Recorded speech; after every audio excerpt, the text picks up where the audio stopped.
रामनवमी से पहले हजारीबाग के ऐतिहासिक मंगला जुलूस में हुई हिंसा। मिनी अयोध्या में पुलिस को करनी पड़ी 4 राउंड की हवाई फायरिंग।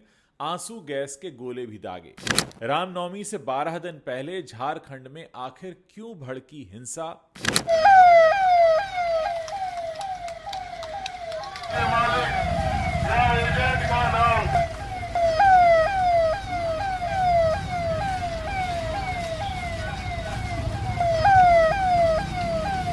दोस्तों, रामनवमी में अभी 10 दिन से ज्यादा का समय बचा है, लेकिन अभी से ही हिंसा की खबरें सामने आने लगी हैं। नेताओं की बयानबाजी भी शुरू हो गई है और इन सब के बीच आम जनता डर के माहौल में त्योहार मनाने को मजबूर है। रामनवमी से पहले मंगलवार की रात को झारखंड हजारीबाग में मंगला जुलूस के दौरान 2 समुदायों के बीच हिंसा भड़क गई और यह घटना तब हुई जब जुलूस शहर के जामा मस्जिद इलाके और झंडा चौक के पास से गुजर रहा था। प्रत्यक्षदर्शियों और पुलिस के अनुसार जुलूस में कुछ लोगों द्वारा कथित तौर पर आपत्तिजनक गाने बजाए गए और नारे लगाए गए, जिसके बाद एक समुदाय ने इस पर आपत्ति जताई। इसके बाद दोनों पक्षों के बीच तीखी नोकझोंक हुई, जो जल्द ही पथराव में बदल गई। स्थिति को नियंत्रित करने के लिए पुलिस को आंसू गैस के गोले छोड़ने पड़े, 4 राउंड हवाई फायरिंग करनी पड़ी।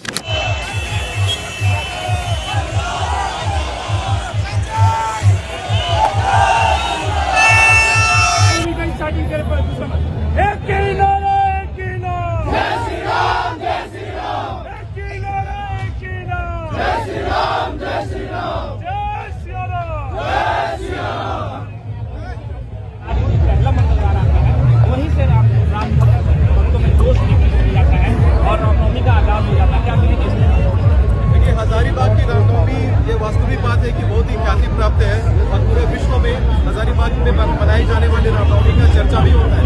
लेकिन हिंदू धर्म के ऊपर बार बार आक्रमण किया जाने का प्रयास किया जाता है, चाहे हमारे केंद्र सरकार की तरफ से हो, चाहे राज्य सरकारों की तरफ से हो। तो ये मैं विशेष कहना चाहूँगा कि जितने हम लोग लोकल संगठन हैं, जितने हम लोग भाई बंधु हैं, सबको मिल करके इस रामनवमी को इस बार धूमधाम से मनाना है। और साथ में सरकार से भी इस बार जो भी आगे से जानकारी प्राप्त होती है उस अनुसार ये मैं सुनता हूँ कि डीजे आदि बंद करवा दिया जाता है। लेकिन इस वर्ष ये हम लोग पूर्ण प्रयास करेंगे कि पूर्ण रूप से डीजे भी बचेगा और जितना जुलूस और झांकियाँ हम लोग धूमधाम से निकालते हैं वो निकालेंगे, क्योंकि जो भारत है ये हिंदू राष्ट्र है और हिंदुओं को कहीं से भी डरने की और किसी से परमिशन अलग से प्राप्त करने की आवश्यकता नहीं है। हम सभी अडग रह करके अपने पथ पर आगे बढ़ेंगे और जो भी हमारा कार्य है, जो भी हमारा कृत्य है उसे करेंगे।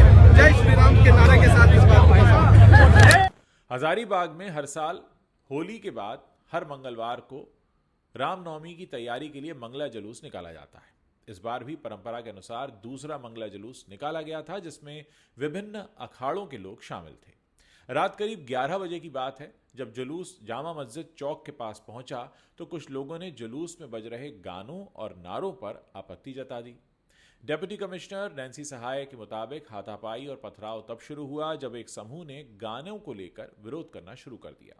इसके बाद दोनों पक्षों से पत्थरबाजी शुरू हो गई, जिससे इलाके में तनाव फैल गया। पुलिस ने तुरंत हस्तक्षेप किया और 4 राउंड हवाई फायरिंग की, जिसके बाद भीड़ तितर-बितर हुई। स्थिति अब नियंत्रण में है और इलाके में भारी पुलिस बल को तैनात करना पड़ा है। ऑटो मोड में काम करता है और वो सारी जगहों पर लोगों की निगाहें हैं। हर त्योहार पहले से ही ये निर्देश है कि कोई भी खुराफात करने वाले लोग पर नजर रखें। सवाल यह है कि आखिर क्यों हिंदू पर्व से पहले ऐसी खबरें आने लगती हैं? पिछले कुछ सालों में हिंदू पर्वों जैसे रामनवमी, दुर्गा पूजा और महाशिवरात्रि से पहले या उनके दौरान हिंसा की घटनाएं देश के अलग अलग हिस्सों से सामने आई हैं। हजारीबाग की यह घटना भी इसी कड़ी का हिस्सा मानी जा रही है। जानकारों का मानना है कि इसके पीछे कई कारण हो सकते हैं। पहला, धार्मिक जुलूसों के दौरान संवेदनशील इलाकों से गुजरने और भड़काऊ नारे या गाने बजाने को लेकर तनाव बढ़ जाता है। दूसरा ये कि कुछ असामाजिक तत्व जानबूझकर माहौल बिगाड़ने की कोशिश करते हैं। तीसरा ये कि प्रशासनिक स्तर में कमी आई है और समय पर कार्रवाई नहीं होती है और इस वजह से भी स्थिति बेकाबू हो जाती है। पिछले कुछ सालों में पश्चिम बंगाल के मुर्शिदाबाद, बिहार के बिहार शरीफ और गुजरात के वडोदरा जैसे शहरों में भी रामनवमी जुलूसों के दौरान हिंसा की खबरें आई थीं।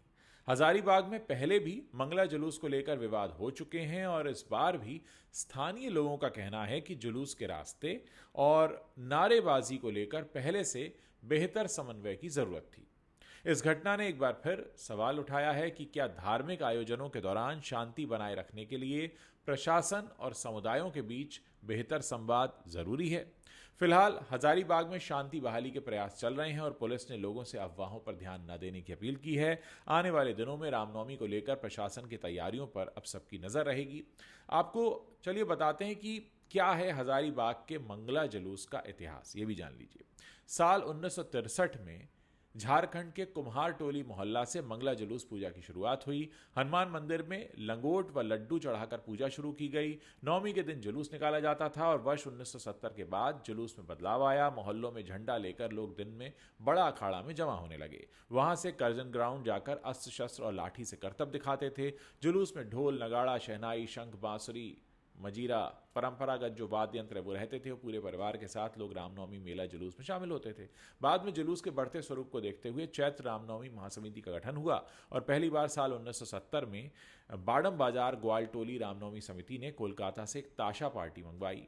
जुलूस में प्रतिमाएं और प्रकाश की व्यवस्था की गई। हालांकि बदलते वक्त के साथ अब जुलूस का ट्रेंड भी बदल गया है और इसमें नारेबाजी, भगवा झंडे और डीजे शामिल हो गए हैं।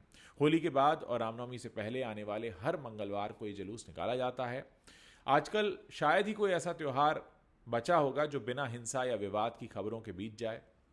चाहे रामनवमी हो, दुर्गा पूजा हो, होली हो, ईद हो, ये सभी धार्मिक आयोजन तनाव और झड़पों की घटनाओं के बीच ही मनाए जाते हैं। कहीं जुलूसों के रास्तों को लेकर विवाद होता है तो कहीं भड़काऊ नारों या गानों से माहौल बिगड़ता है। इन घटनाओं ने न केवल त्योहारों की खुशी को कम किया है बल्कि सामाजिक सौहार्द पर भी सवाल उठाए हैं। क्या ये असामाजिक तत्वों की साजिश है या संवादहीनता की कमी है या संवेदनशीलता की कमी है? ये सभी बातें हैं जिन पर विचार किया जाना चाहिए। बहुत सारे असामाजिक तत्व हैं जो जानबूझकर माहौल बिगाड़ते हैं और इसके पीछे कई बार संवेदनशील इलाकों में प्रशासनिक तैयारी की कमी भी वजह बन जाती है। कई बार धार्मिक उन्माद को हवा देने की साजिश होती है। नतीजा यह है कि त्यौहार चाहे कोई भी हो, जो पहले मिलन और उल्लास का प्रतीक थे, अब अक्सर डर और तनाव के बीच बीतते हैं। सवाल ये उठता है कि क्या हमारी सामाजिक संरचना में कहीं कोई बड़ी खामी आ गई है या फिर ये आधुनिक समय की वो चुनौती है जिससे निपटने के लिए हमें नए तरीके खोजने होंगे। शांति और सद्भाव की बहाली के लिए प्रशासन के साथ साथ हर नागरिक की यह जिम्मेदारी बनती है कि वो अपने शहर में होने वाले हर त्यौहार, होली हो, ईद हो, दिवाली हो या कोई त्यौहार हो, क्रिसमस हो, हर मौके पर एक सामाजिक सौहार्द को दिखाए। क्योंकि दोस्तों, हमारा जो देश है वो सर्वधर्म समभाव के उस नियम पर आधारित है जिसमें हमारा संविधान हमसे कहता है कि हमारे देश में रहने वाले हर शख्स को अपना अपना धर्म प्रैक्टिस करने की इजाज़त है और वो अपना त्यौहार अपनी खुशी से मना सकता है। इसमें किसी भी दूसरे को आपत्ति नहीं होनी चाहिए क्योंकि हम एक सेकुलर नेशन हैं। आप लोग इस पूरे मसले पर अपनी क्या राय रखते हैं? क्या आपको लगता है कि कई बार हम अपनी उस सेकुलर विचारधारा को छोड़कर किसी दूसरी तरफ चले जाते हैं जिसकी वजह से, जैसा मैंने कहा, कि हमारे देश में अब जब भी कभी त्यौहार आते हैं एक चिंता सताने लगती है कि कहीं कुछ गड़बड़ ना हो जाए, क्योंकि कुछ लोग हैं जिन्हें उसी समय अपनी राजनीतिक रोटियां सेकनी होती हैं जबकि पूरा देश किसी त्यौहार में खुशी से मगन होना चाहता है। आप लोग क्या सोचते हैं ऐसे लोगों के बारे में और हाल ही में बिगड़ती हुई ऐसी स्थिति के बारे में? इस वीडियो के नीचे कमेंट सेक्शन है, वहां लिखकर आप बता सकते हैं।